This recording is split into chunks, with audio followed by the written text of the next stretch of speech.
Shabbat Shalom, Temple Sinai. This week our Torah portion is Mishpatim, which means laws, and truthfully, the Torah portion is filled with a whole bunch of rules and laws and regulations.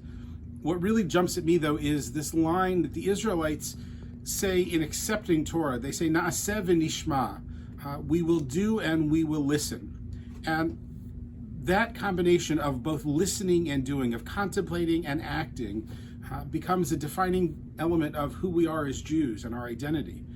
It's not enough for us to just think about what we're doing and believe. We actually have to act on it. And at the same time, it's not just enough to do acts of justice or whatever. We have to think about it. We need both pieces. So it's one thing to march for civil rights. It's another thing to march for civil rights and think about the connections that our tradition teaches us of why we need to do that. And that line, Na'aseh Nishma, explains all of that. We need to think, we need to do, we need to allow ourselves time to contemplate and understand what our beliefs are and our values are, and then we need to act on them. I hope you'll join us this Shabbat. We'll be exploring this much further. Services Friday evening are at 7 o'clock. Of course, we have Tat Shabbat at 5:30 beforehand, so lots of fun with Danny, and this week with Cantor Regina Height.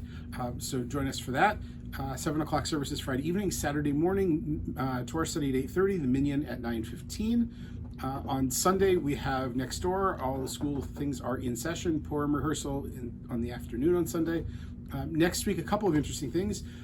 We have the deli night. We have something like 150 people signed up. I think registration is already closed, but we have a wonderful speaker, Ted Merwin, who wrote the book Pastrami on Rye, and we'll have copies available to purchase here at the temple. So that's a fun read and a great way to learn about our deli history.